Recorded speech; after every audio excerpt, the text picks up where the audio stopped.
thank you for the introduction and thank you for having me here. It's always fun to talk to this community. So yeah, so I'll be talking about the computational statistical bit security. There was a longer title, I think, in the announcement, but yeah, so it's yeah, so let me make it short. And so this based is a longer version of a talk I gave at TCC in December 2024, and there's also a paper on ePrint available if you wanted to read more about it. It is joint work with my, at the time, student Mark Schultz.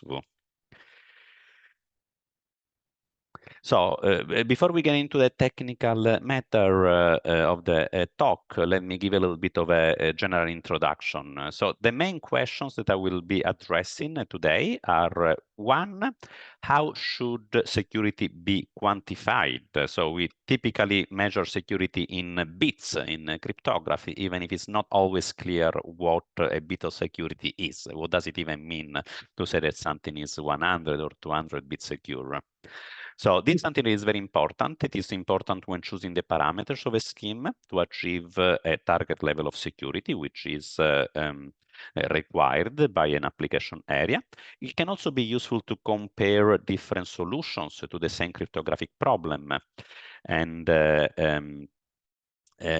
so having a uniform way to compare different schemes perhaps based on different mathematical problems, would give a way to choose between different solutions in terms of trade-off between the efficiency of the scheme and the level of security they offer. And another theme that I'll be talking about is the interplay between computational and statistical security, where computational is the notion of security most commonly used in cryptography based on computational assumptions.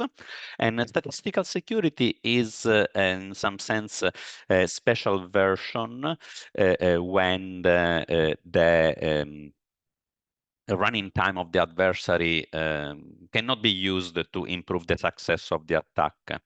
So these are the themes I will be talking about today. And so being this FHE.org and me being who I am, you may ask, what about lattices? What about homomorphic encryption? So I will not talk about that today. But so these are questions that came up specifically when I was working on lattice-based cryptography, working on homomorphic encryption. So these are questions that were motivated in good part by work that is very relevant to FHE.org. I will address these questions in a broader, more general setting, and just spend a few words at some point about what's the connection between these and lattices, but only very briefly. So in cryptography, when we talk about a scheme being secure or not being secure, it's not just black and white. It's not a single bit security. We want to quantify security, and security is quantified in terms of the cost of an attack that is trying to break the scheme. And often attacks exhibit a trade-off between the running time or some other cost measure that for the cost of the adversary attacking the scheme and the success probability of the attack. Now, I will be focusing on running time in the talk, and there are many different cost measures that you can use to quantify what is the cost of running the attack. And what I'm going to say is largely independent of the cost measure that you're going to use. So you can consider combinations of running time and the memory, or perhaps you can even use some measure associated to the monetary cost of running the attack, including buying some equipment and then paying for the electricity to run your computer. Now, what I'm going to talk about is the trade-off between the cost and the success probability for a generic notion of cost, which for simplicity we can think of as being the running time of the attack. But what I'm going to say is can be interpreted more broadly also with respect to other cost measures. And specifically, what I want to do is to talk about something that you may call bit security, is what you mean when you say that a scheme offers 200 or 100 bits of security. And the intuition is something that is pretty clear. I mean, every cryptographer knows, at least intuitively, what that means. 100 bits is enough, 200 bits is enough, 50 bits of security is not enough. Now, the intuition is that the cost of breaking a scheme or breaking an application should be the same as that of breaking an ideal cipher with a key of size n bits. Now, ideal cipher, I mean something that does not offer any handle to speed up the attack beyond a brute force search of trying all possible keys. And so the advantage of using a number that we call bit security is that it combines together two quantities, the running time of the attack and the success probability of the attack into a single quantity. So rather than considering the full trade-off and expressing the success probability as a function of the running time, which could give a function, an arbitrary function, typically monotone function, but beyond that, it can have very different types of shape. We have a single number, which allows to simplify this quantification. And this can be minimized over all possible attacks. You want to find what is the best possible attack. And while if you consider the trade-off is not clear, there could be some attacks with high success probability, higher running time, other attacks that achieve smaller running time and smaller probability. If you condense this into a single number, it becomes easy to talk about the best possible attack to the scheme.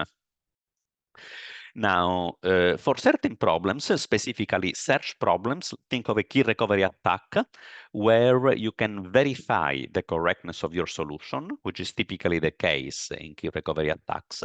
There is a well-established way to quantify the bit security. You take the running time of your attack, T, you take the success probability of the attack, call it epsilon, and you take the ratio, T over epsilon. And if this quantity is bigger than 2 to the n, then you say that the scheme offers n bits of security. If this is true for every possible attack, so that no adversary can get a number which is smaller than that. So either smaller running time or higher success probability.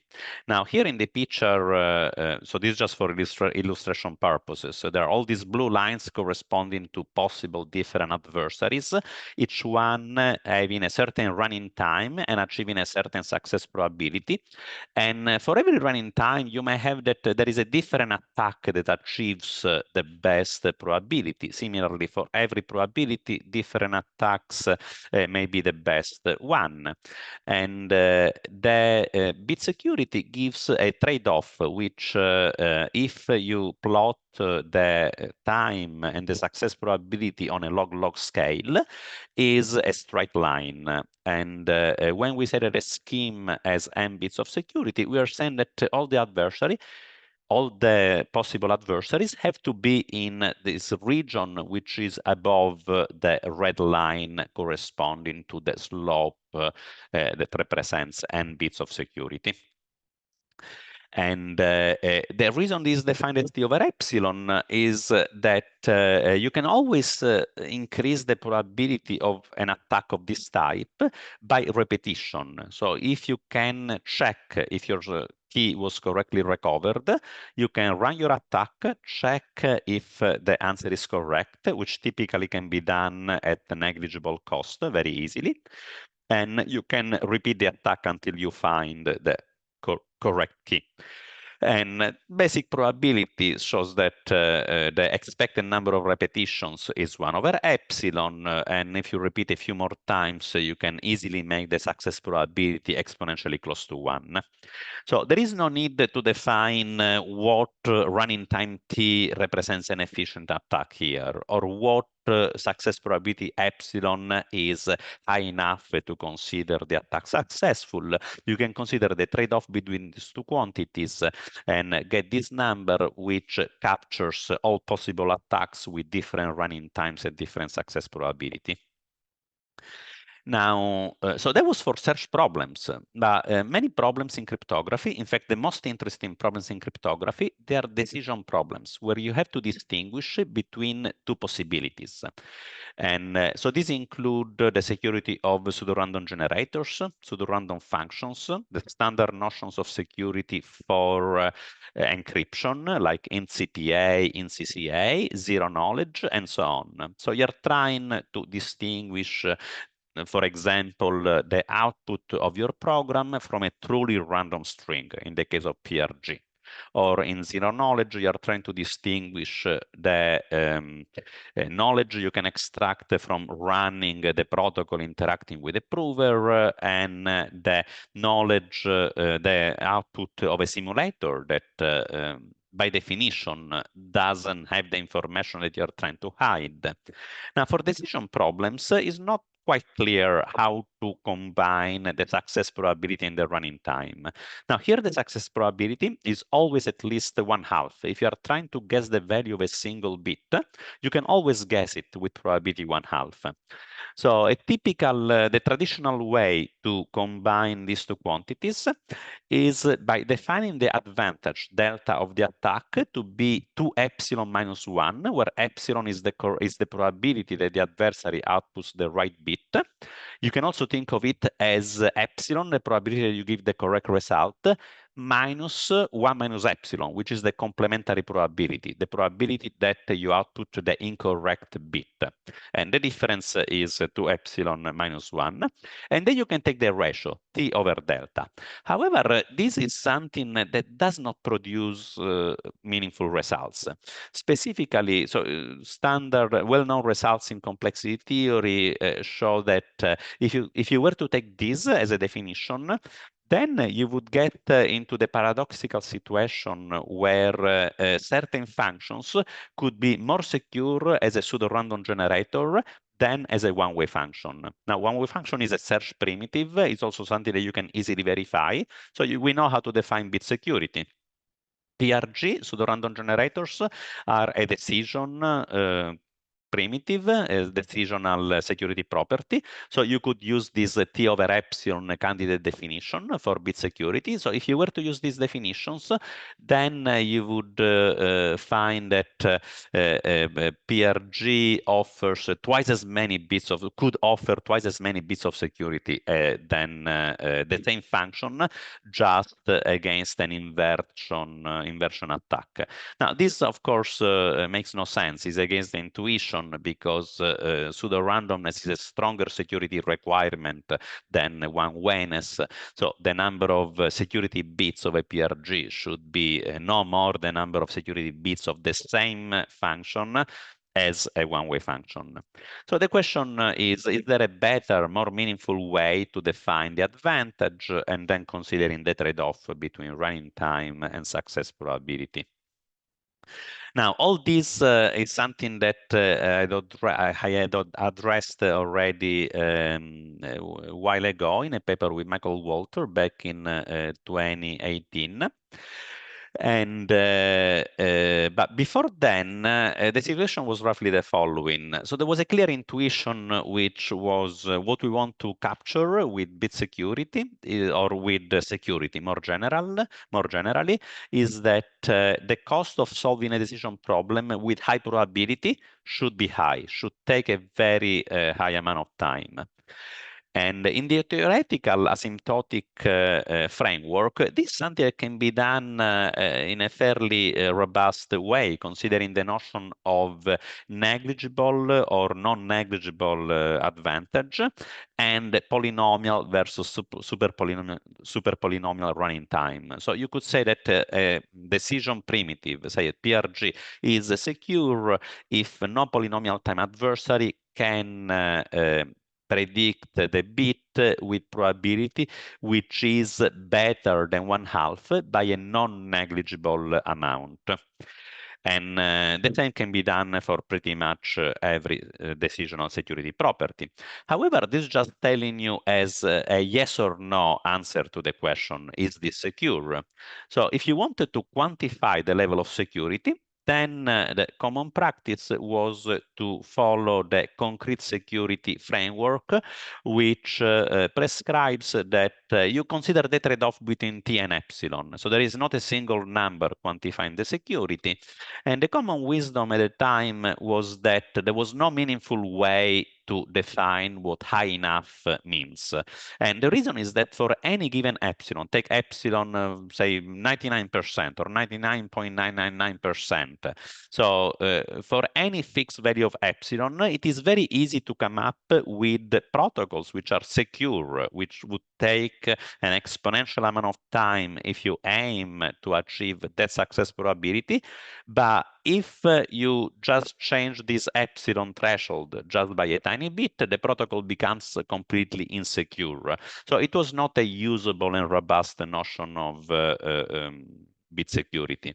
So the conclusion was that the bit security is an oversimplification. So you can either talk about security in the asymptotic setting, or if you want to quantify security, you need a more detailed approach of concrete security, which considers the full trade-off and gives detailed expressions that combine running time and epsilon into a graph rather than a single number. Now, so I was trying with Michael back then to come up with a way to define this notion. And this was in part because lattice cryptography, FHE, and other primitives were getting more practical. There was interest in using them in practice. So quantifying the security level is needed in practice, and it seemed something important to do. And of course, this was already done. People were already talking about security level or even using the word bit security, but we wanted to give a formal meaning to this phrase, to this terminology in the case of decision problems. And so the idea that we put forward was to consider adversaries that can output, give an example that comes from one of two possible distributions, D0 and D1. So one of the two distributions is picked, the adversary is given a sample. The adversary should output a best guess, but this best guess can be either 0 for D0 or 1 for D1, but the adversary is also given the option of declaring failures. And I don't know, I don't have a high confidence in my decision, so I would rather not answer the question rather than flipping a bit B at random and giving a random bit. And so this makes the output of the adversary more informative. So 0 and 1, it means that the adversary is making a decision with a relatively high confidence, while output I don't know, the question mark here on the slide, it means the adversary declaring that was not really able to achieve a reasonable level of confidence in the decision problem. And of course, you can apply this not just to distinguishing between two distributions. You can also apply this definition to a setting where the game is a more complex interactive game run between A and a challenger. Now, for this class of adversaries, you can define the probability epsilon that the adversary produces the correct bit, 0 or 1, and also the probability epsilon prime that the adversary outputs the wrong answer, the wrong bit. Now, typically, epsilon and epsilon prime, they add up to 1 when the adversary has to output a bit. But here we are considering also the possibility of producing an answer which is I don't know, and in which case the sum of epsilon and epsilon prime can be less than 1. And given these two numbers, we defined the advantage delta to be the square of the difference between correct and incorrect answer divided by the sum of epsilon and epsilon prime. So you can think of this sum as conditioning over the adversary producing an answer which is a bit, while epsilon minus epsilon prime is the distinguishing gap between giving the correct and incorrect answer. Now, essentially, so this quantity was not new. It was already used in the context of complexity theory and hardness amplification several years, decades before, a couple of decades before, I think, by Levin. And we proposed to use this to define bit security. Once you have this quantity, then you take the ratio T over delta, and if this is bigger than 2 to the n, then you call n the number of bits of security offered by the primitive. Now, so since then, there's been a number of papers building on that or considering variations on that idea, but not a lot of work. So this is something that is still not widely used. So one of the reasons I wanted to talk about this here was also to advertise this notion and see if perhaps yeah, other people will try to do something interesting with it. But let me mention a few related works. So in 21 and 2023, Watanabe and Yasunaga came up with a different definition, which was first described as a different way to define bit security. And the primary motivation for them was to give a definition that had what they call an operational interpretation. But and a seeming advantage of the definition of their definition is that it doesn't require to use the I don't know symbol. It only uses yes or no, 0 or 1 outputs. So perhaps it is easier to use. And but it was a different definition. In the 2023, in Asiacrypt 2023, they actually showed that the two definitions are indeed equivalent. So in the end, it is the same concept, the same notion. Now, so the work I'm talking about today is something that we presented at TCC last December 2024. And so interestingly, there are so 3 other papers in that same conference that somehow are related to the notion of bit security. And I will talk a little bit about some of them later in the talk.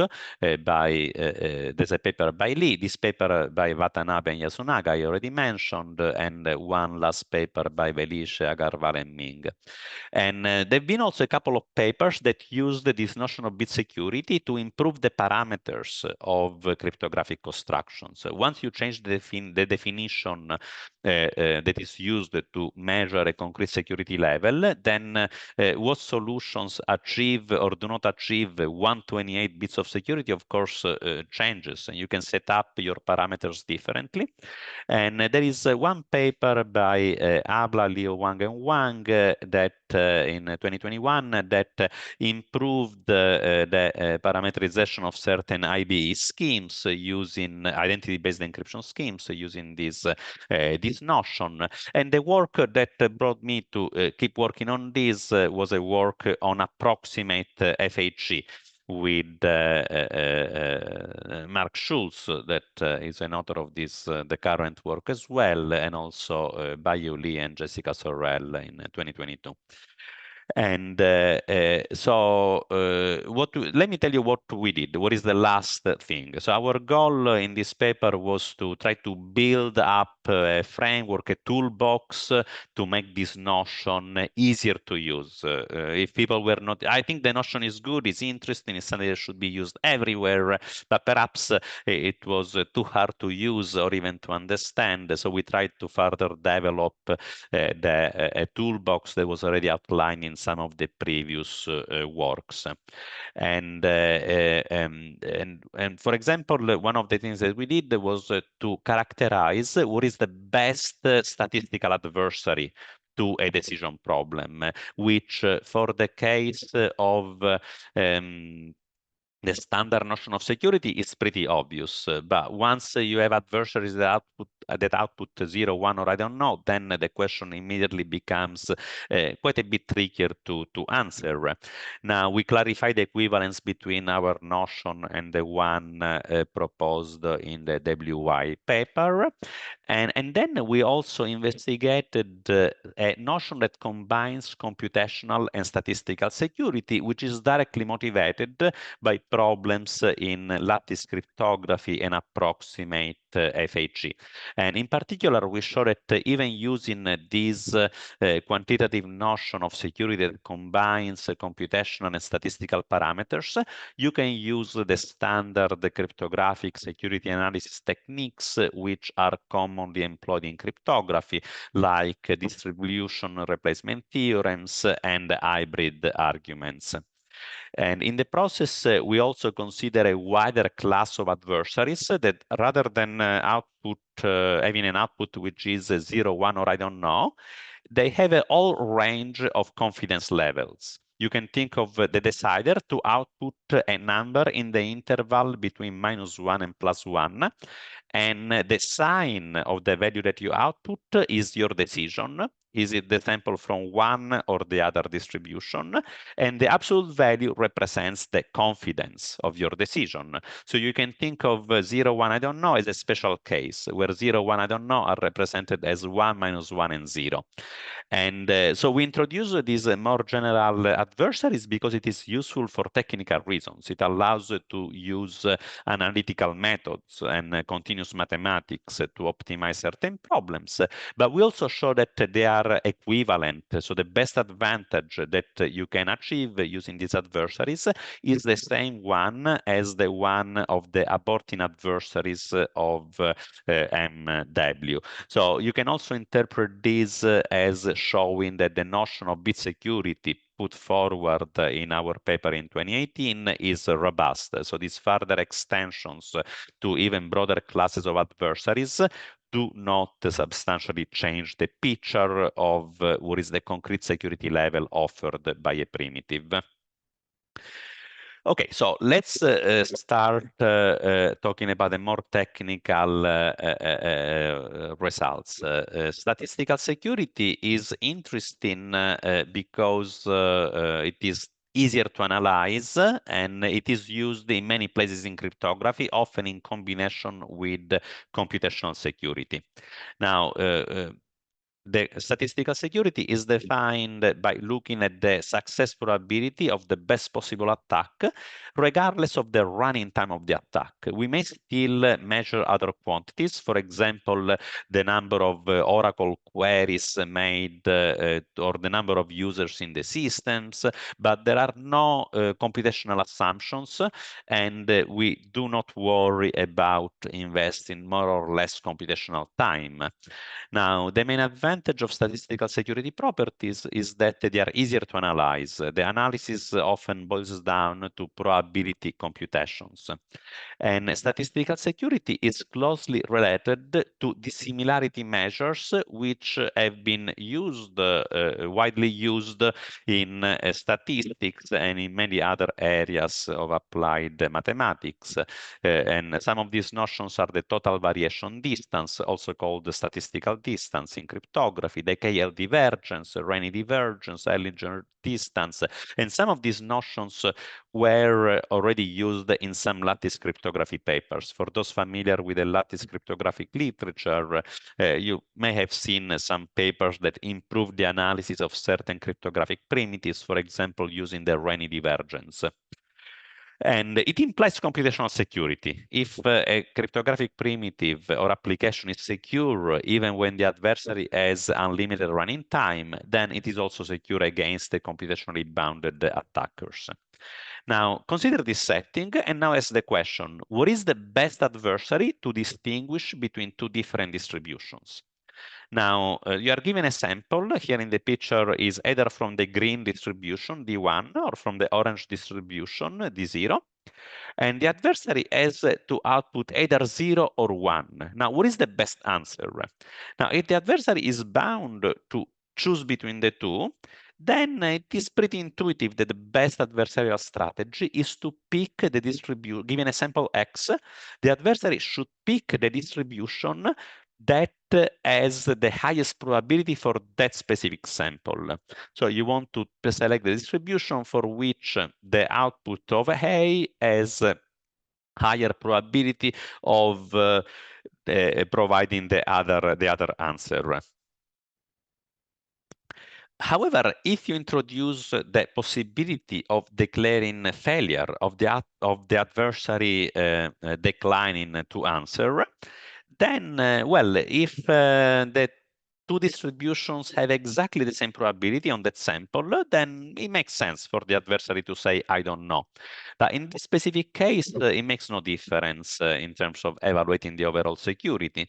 But you may also wonder, what if the difference between the two probabilities is very, very small? Now, it would be surprising that the only case where you should output I don't know is when the two probabilities are identical, because there are many factors that could affect these probabilities by a tiny bit. So you may also say that, oh, I should output I don't know also when the two probabilities are very close. But then what is the best strategy? When should you choose to output 0 or 1 or output I don't know? If you decide to output a bit, then which bit you should answer is clear. You should output the bit that you would normally output when I don't know is not one of the options. Now, in our work, we showed that the optimal distinguisher is a distinguisher that has a threshold structure. There is a specific, for any two distributions, there is a specific threshold tau, and the decision to output I don't know should be based on the difference between the logarithms of the two probabilities. Or if you prefer, it is based on the ratio. You take the log of the ratio between the two probabilities, and taking the log allows you to take the absolute value after you take the log. So if you don't have the log, if you have two probabilities, P0 and P1, then you should take P0 over P1 and also consider also P1 over P0. Consider the ratio or the inverse ratio. And if they are both below a certain threshold, and the threshold is symmetric on both sides, doesn't matter which of the two is higher, then if you are below the threshold, you output I don't know.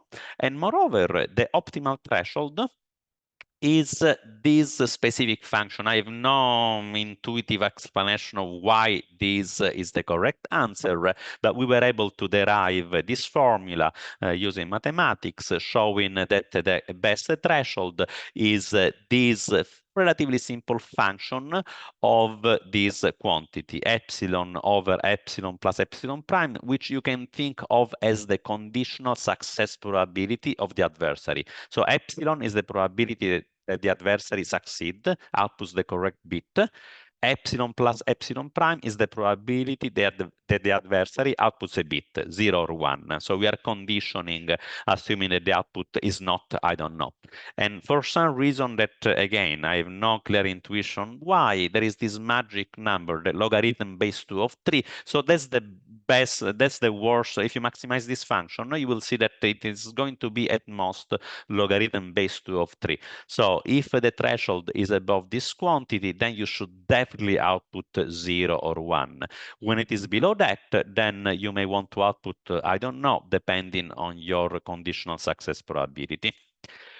Now, so this can be useful, for example, when treating distributions which are computationally um,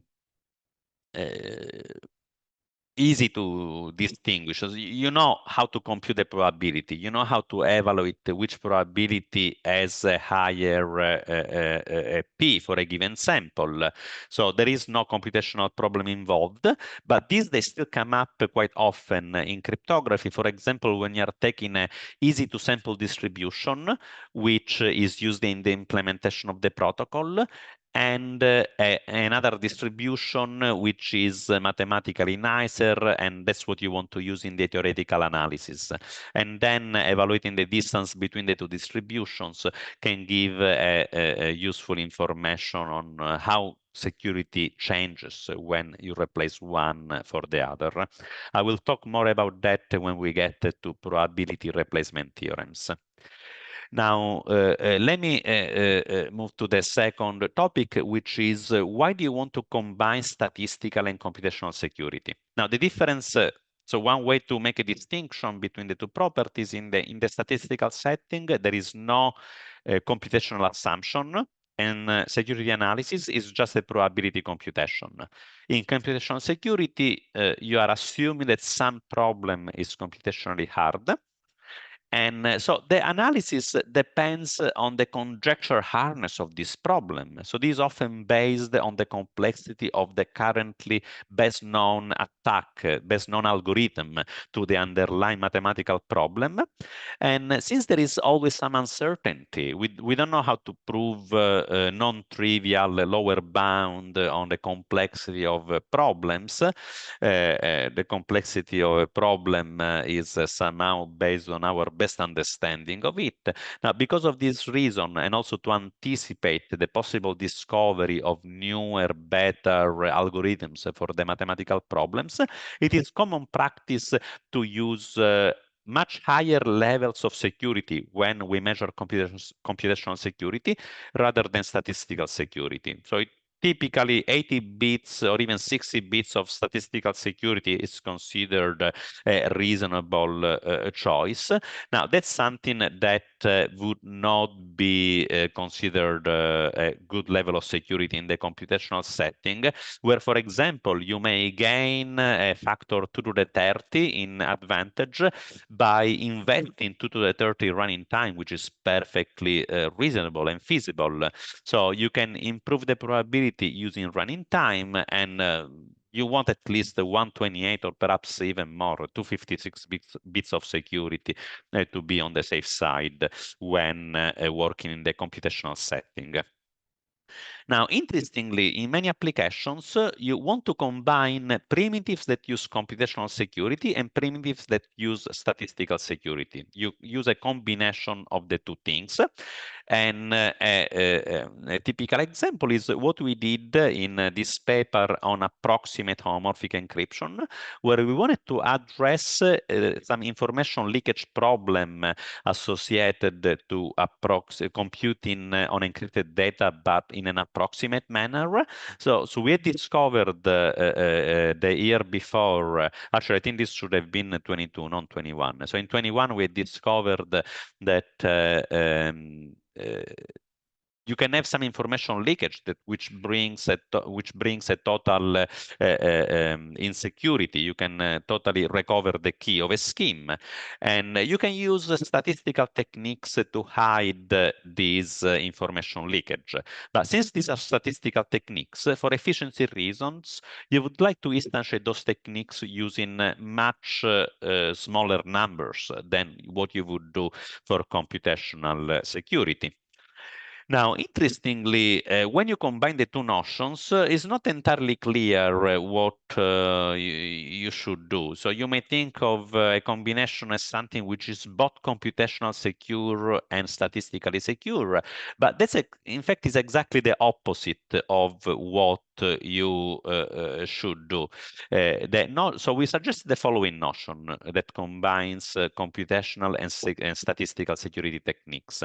So we have two numbers, C and S. C is the number of computational security bits, say 256. S is the number of statistical security bits, perhaps 80.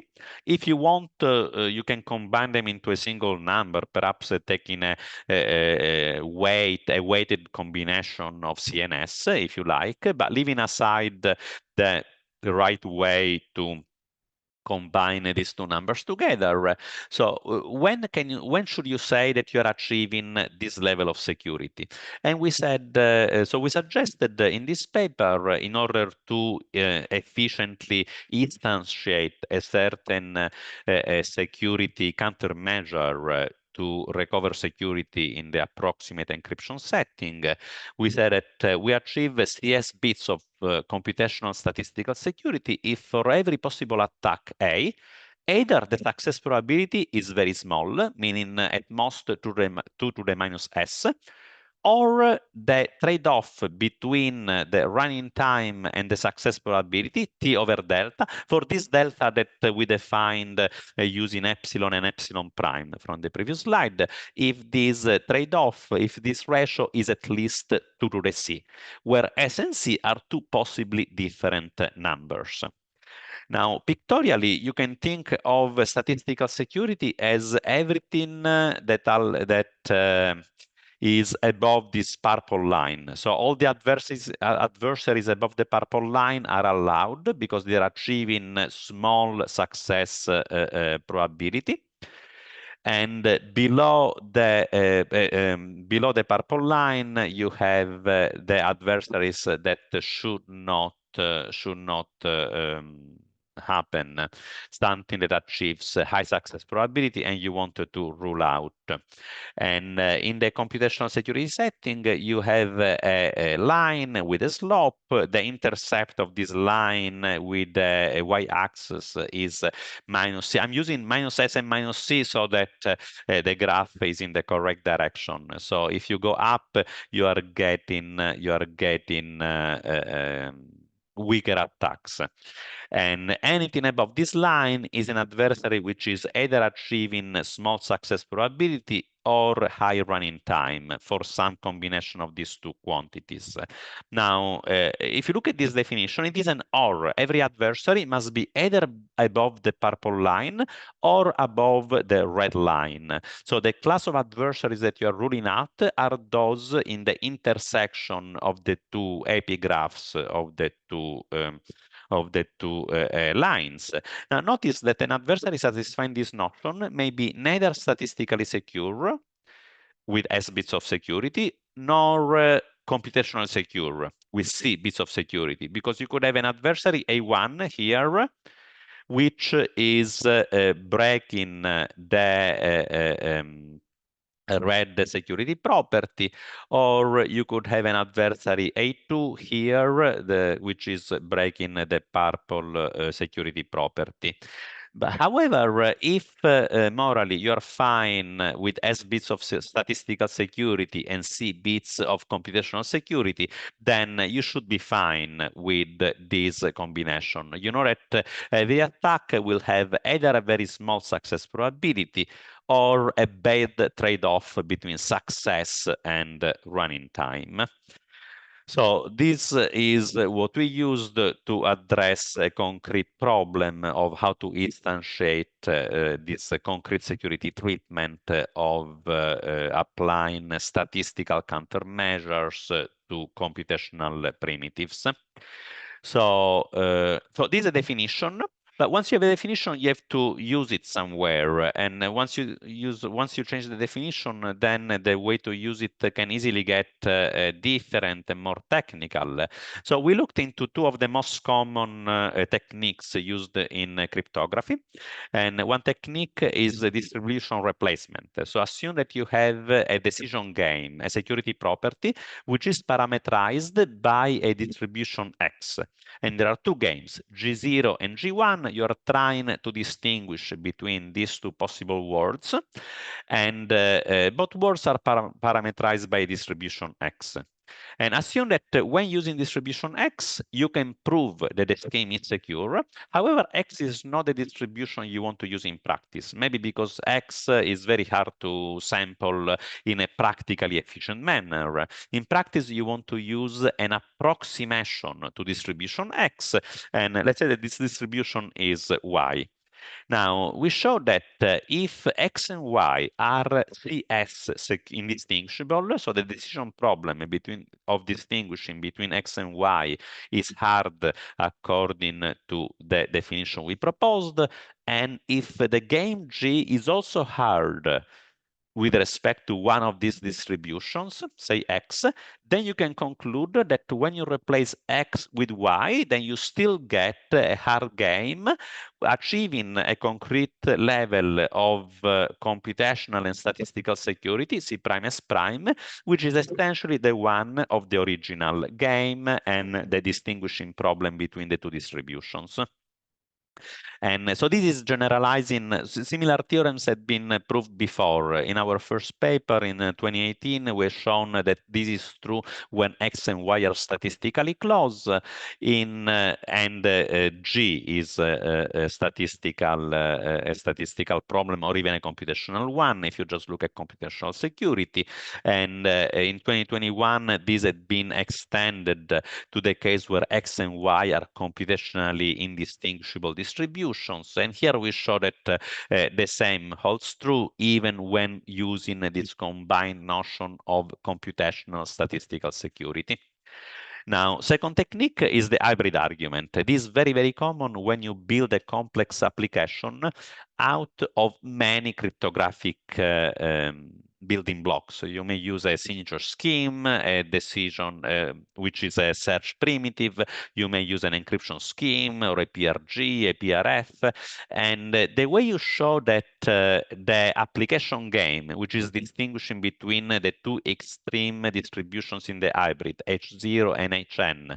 So you can show that so if you can go from one to the other through a sequence of intermediate games, and if every pair of neighboring game is a hard distinguishing problem, achieving a given number of concrete bits of security, CS, in this combined notion of computational statistical security, then you can conclude that the extreme distributions achieve a similar level of security. C prime, S prime, where you only lose a logarithmic number of bits, both on the computational and security and statistical setting, and which is probably unavoidable. There is this factor 2, which seems to be an artifact of the proof. Perhaps it is possible to remove the 2, but of course, if you can improve our the hybrid technique even beyond that, it would be great. And so this allows to use these hybrid arguments, where often the proof between any two neighboring distributions is using one specific properties. For example, you go from H0 to H1, assuming that the signature scheme is secure. Then you go from 1 to 2 using a PRF, and so on. And even if these games are using different properties, using this notion of security, you can evaluate the concrete level of security of the final result. And some of these may be computational, some of these may be statistical. And so you cannot show that H0, HN achieves computational or statistical security, because you can always have a statistical adversaries that tries to break the statistical property without breaking the computational primitives, or the other way around. So the final result will be something that cannot be analyzed using hybrids, using only one of the two notions, but you can use this combined notion to combine everything together in a coherent framework. Now, so we are getting close to the end here, and let me talk a little bit about some of the related work. And so these are papers that were presented at the very same conference. These are independent papers presented at TCC in December. And these are the papers I mentioned before. The Watanabe Yasunaga paper is a paper on harness amplification, how to go from a weakly secure primitive, a secure primitive where you can break it with probability very close to 1, to one which cannot be broken unless with negligible probability.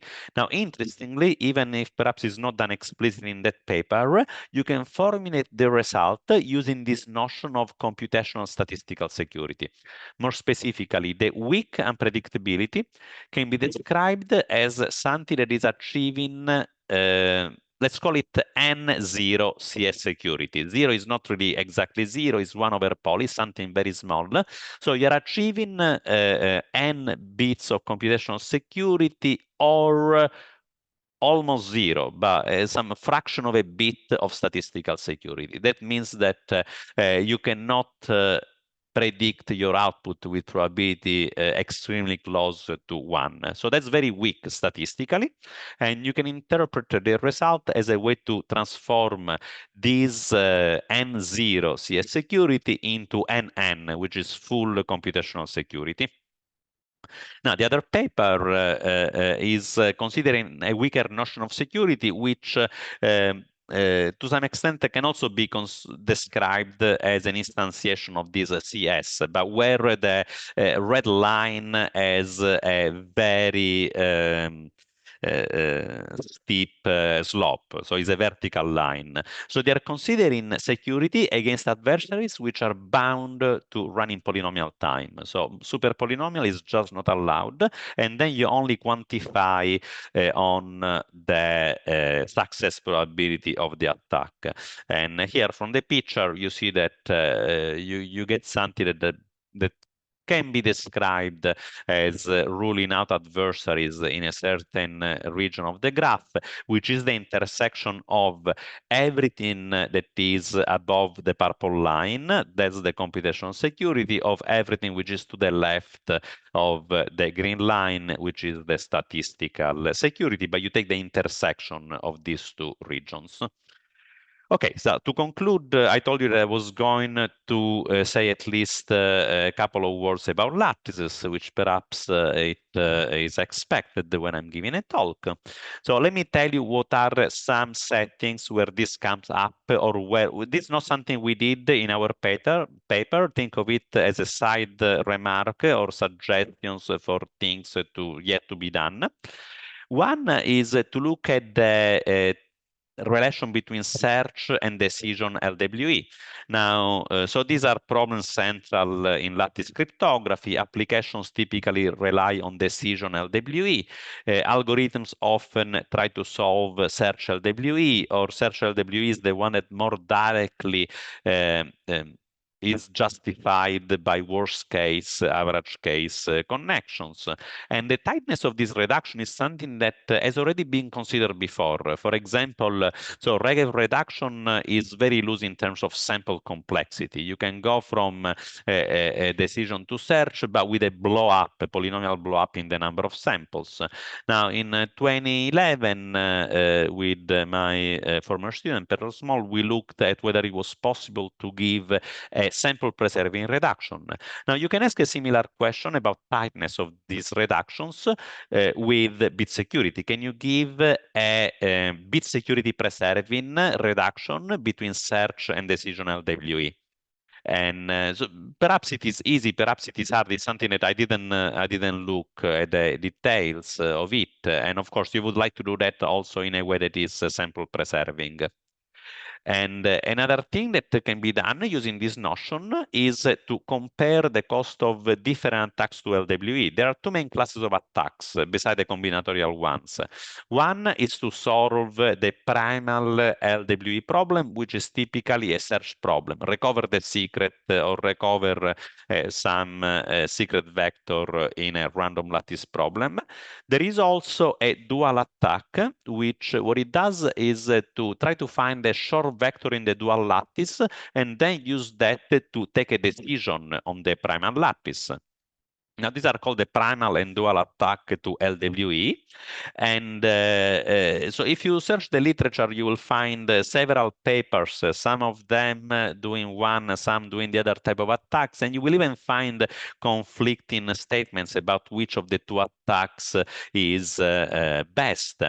And if you run the LWE estimator tool to evaluate the concrete level of security of LWE instances, the typical output will give you not just a single number telling you, oh, this is how many bits of security you get. You get a pretty big screenshot of numbers giving you what you get from a BKZ attack, USVP, BDD attack, dual attack, hybrid attack. For every attack, you will get a cost measure. And part of the reason it gives all these different numbers is because some of these are search problems, some of these are attacking the decision problem. And so this notion of bit security is something that could be used to, in a formal way, to condense everything and just output a single number. Now, this is something that I looked at a little bit with Michael when we first wrote our paper. It seemed that the number that are currently output by estimator by considering this definition of bit security were not changing in a dramatic way. So it's not something that it would invalidate the output of the estimator, but it's something that could simplify the way the output is presented and how these estimation techniques are used by just giving a single number. And finally, and this is more of a far-fetched type of thing, is this a notion of bit security something that could be used perhaps to also say something about worst-case problems? So in the worst-case setting, there is also a search shortest vector problem and a decision shortest vector problem. And the best techniques that we know how to solve the decisional problem in the approximate setting are essentially that of solving the search problem. Now, it would be nice to get a better understanding of the relation between these two problems. I said that this is a little bit far-fetched because bit security is defined for random problems, not worst-case ones. So I don't know technically what the statement would be, but it could be an interesting question to revisit in light of these definitions.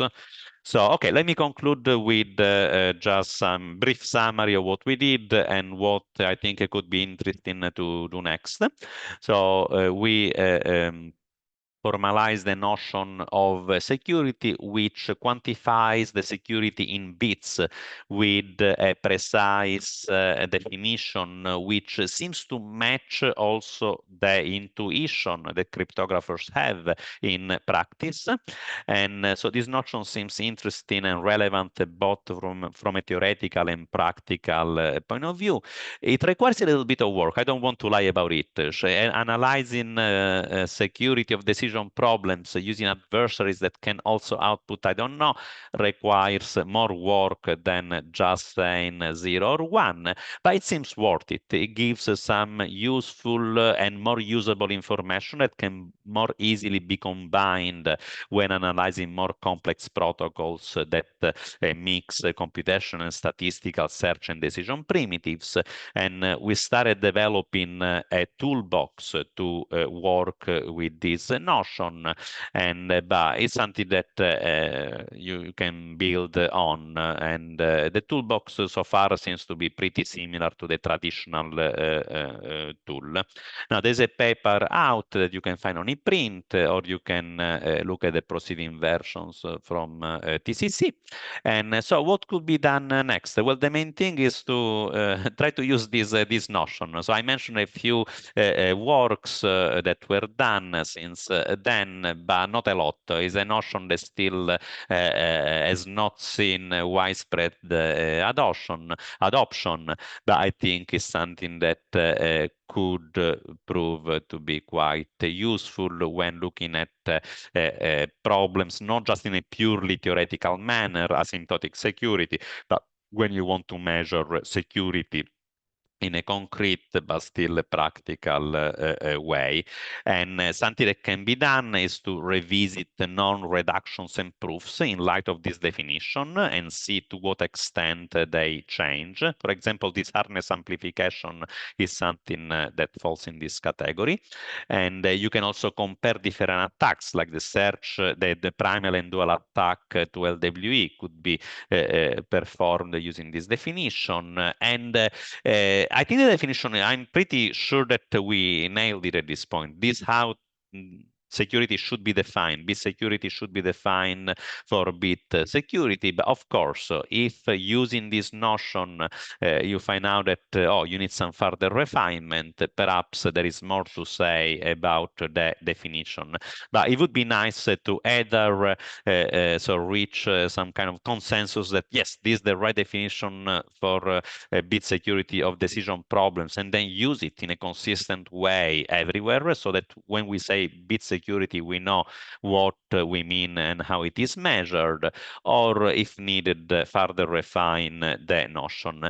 Finally, having such a formal notion of bit security is something that in principle could be combined with tools for computer-assisted validation of security of protocols that not only tell you secure or not secure, they can also quantify the level of security achieved by a given solution. And this concludes my talk. Thank you for your attention, and I'm happy to take questions.